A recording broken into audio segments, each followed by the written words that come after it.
Shivaya. Om Namah Shivaya.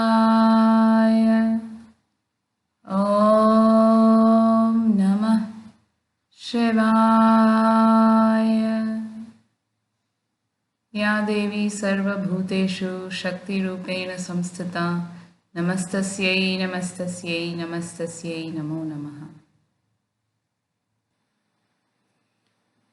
Chapter 27. Founding a Yoga School in Ranchi. Why are you averse to organizational work? Master's question startled me a bit. It is true that my private conviction at the time was that organizations were hornets' nests. It is a thankless task, sir, I answered. No matter what the leader does or does not, he is criticized. Do you want the whole of the divine chhena or milk curd for yourself alone? My guru's retort was accompanied by a stern glance. Could you or anyone else achieve God contact through yoga if a line of generous-hearted masters had not been willing to convey their knowledge to others? He added, God is the honey, organizations are the hives. Both are necessary. Any form is useless, of course, without the spirit. But why should you not start busy hives full of spiritual nectar? His counsel moved me deeply. Although I made no outward reply, an adamant resolution arose in my breast.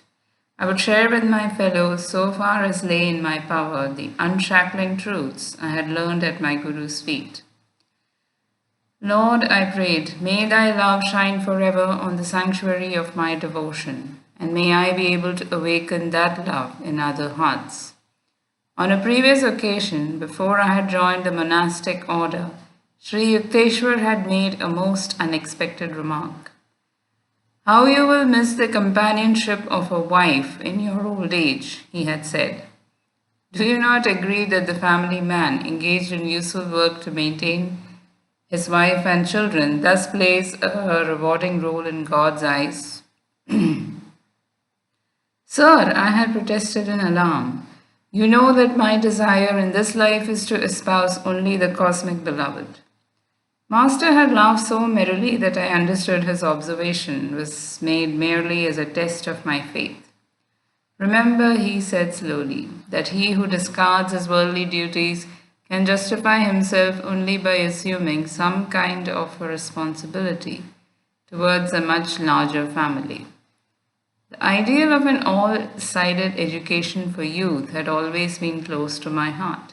I saw clearly the arid results of ordinary instruction, aimed only at the development of body and intellect, moral and spiritual values, without whose appreciation no man can approach happiness, were yet lacking in the formal curriculum.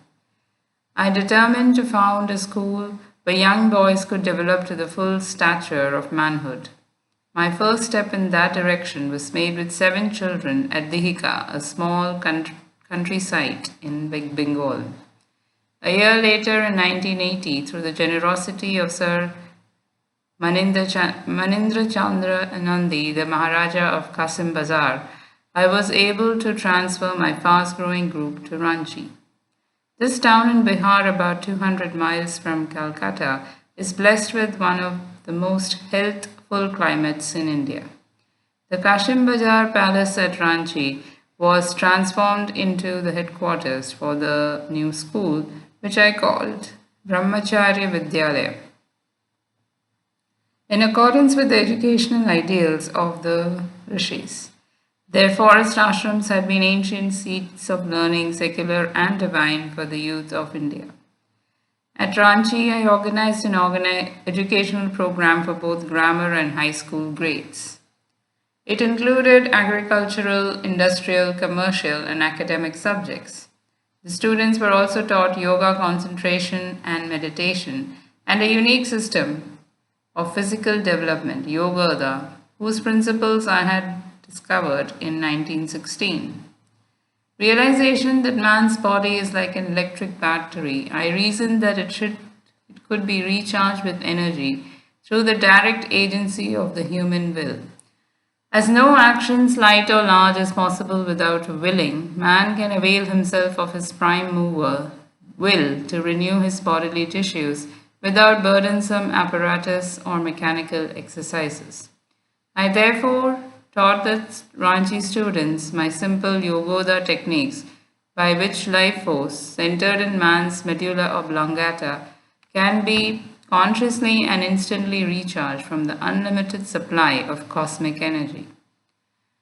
The boys responded wonderfully to this training, developing extraordinary ability to shift the life energy from one part of the body to another part, and to sit in perfect poise in difficult bodily postures. They performed feats of strength and endurance which many powerful adults could not equal. My youngest brother, Ch.27 Ghosh, joined the Ranchi school.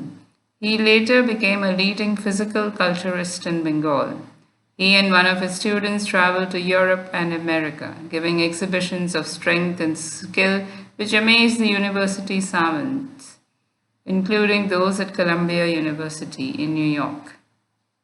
At the end of the first year at Ranchi, applications for admission reached 2,000, but the school, which at the time was solely residential, could accommodate only about 100.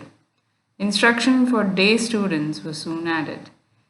In the Vidyalaya, I had to play father-mother to the little children and to cope with many organizational difficulties. I often remembered Christ's words, "Verily I say unto you, there is no man that hath left house or brethren or sisters and father or mother, or wife or children or lands, for my sake and the gospel's, but he shall receive 100-fold from now in this time, houses and brethren and sisters and mothers and children and lands with persecutions, and in the world to come eternal life." Sri Yukteswar had interpreted these words as the devotee who forgoes the life experiences of marriage and family and exchanges the problems of a small household and limited activities for the larger responsibilities of service to society in general, is undertaking a task which is often accompanied by persecution from a misunderstanding world, but also by a divine inner contentment. One day my father arrived in Ranchi to bestow a paternal blessing, long withheld because I had hurt him by refusing his offer of a position with the Bengal-Nagpur Railway. "Son," he said, "I am now reconciled to your choice in life. It gives me joy to see you amidst these happy, eager youngsters. You belong here rather than the lifeless figures of railroad timetables." He waved toward a group of a dozen little ones who were tagging at my heels. "I had only 8 children," he observed with twinkling eyes, "but I can feel for you." With a large fruit orchard and 25 fertile acres at our disposal, the students, teachers, and myself enjoyed many happy hours of outdoor labor in these ideal surroundings. We had many pets, including a young deer who was fairly idolized by the children. I too loved the fawn so much that I allowed it to sleep in my room. At the light of dawn, the little creature would toddle over to my bed for a morning caress. One day I fed the pet earlier than usual as I had to attend to some business in the town of Ranchi. Although I cautioned the boys not to feed the fawn until my return, one of them was disobedient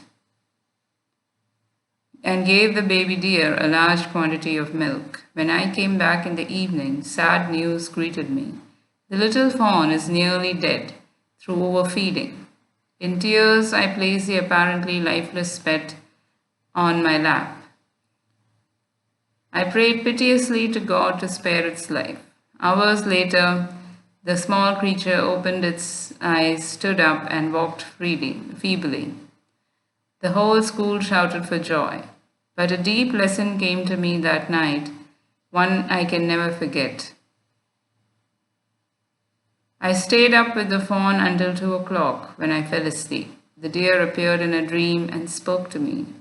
"You are holding me back. Please let me go. Let me go." "All right," I answered in the dream. I awoke immediately and cried out, "Boys, the deer is dying." The children rushed to my side. I ran to the corner of the room where I had placed the pet. It had made a last effort to rise, stumbled towards me, then dropped at my feet, dead. According to the mass karma which guides and regulates the destinies of animals, the deer's life was over, and it was ready to progress to a higher form. But by my deep attachment, which I later realized was selfish, and by my fervent prayers, I had been able to hold it in the limitations of the animal form from which the soul was struggling for release. The soul of the deer made its plea in a dream because, without my loving permission, it either would not or could not go. As soon as I agreed, it departed. All sorrow left me. I realized anew that God wants His children to love everything as a part of Him, and not to feel delusively that death ends all. The ignorant man sees only the unsurmountable wall of death, hiding, seemingly forever, his cherished friends.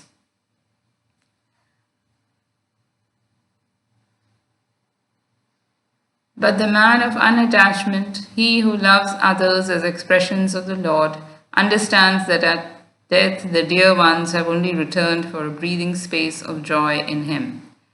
The Ranchi school grew from small and simple beginnings to an institution now well known in India.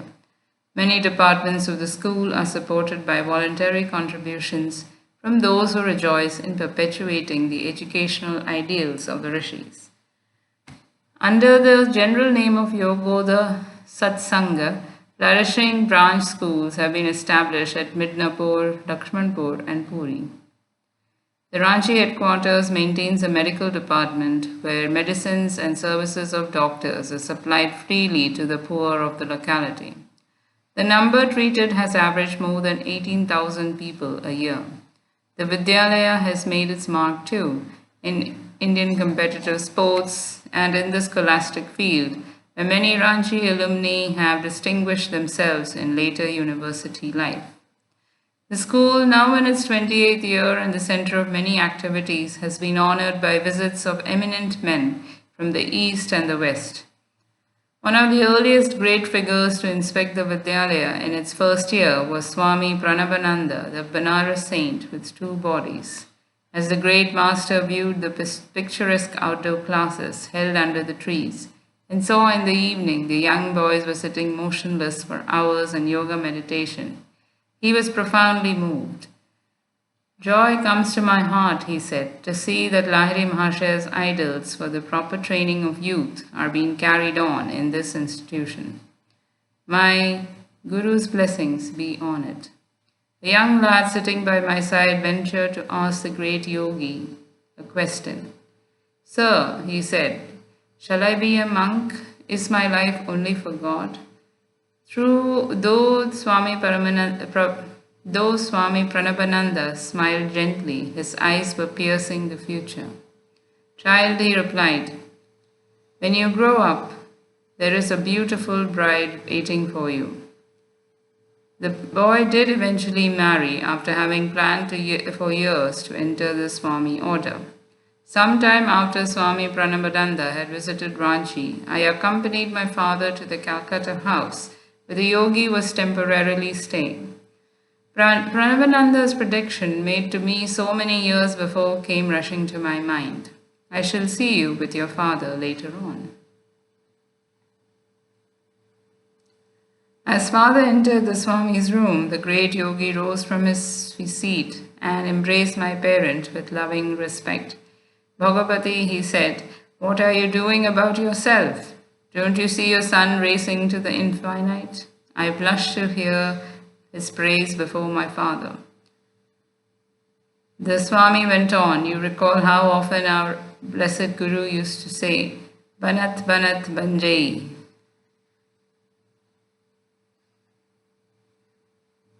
So keep up Kriya Yoga ceaselessly and reach the divine portals quickly. The body of Pranabananda, which had appeared so well and strong during my amazing first visit to him in Benares, now showed definite aging, though his posture was still admirably erect. Swamiji, I inquired, looking straight into his eyes, please tell me the truth. Aren't you feeling the advance of age? As the body is weakening, are your perceptions of God suffering any diminution? He smiled angelically. The beloved is more than ever with me now. His complete conviction overwhelmed my mind and soul. He went on, I am enjoying the two pensions, one from Bhagavati here and one from above.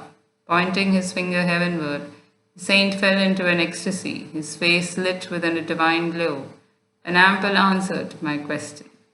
Noting that Pranabananda's room contained many plants and packages of seed, I asked their purpose. I have left Benares permanently, he said, and now am on my way to the Himalayas. There I shall open an ashram for my disciples. These seeds will produce spinach and a few other vegetables. My dear ones will live simply, spending their time in blissful God union. Nothing else is necessary. Father asked his brother disciple when he would return to Calcutta. Never again, the saint replied.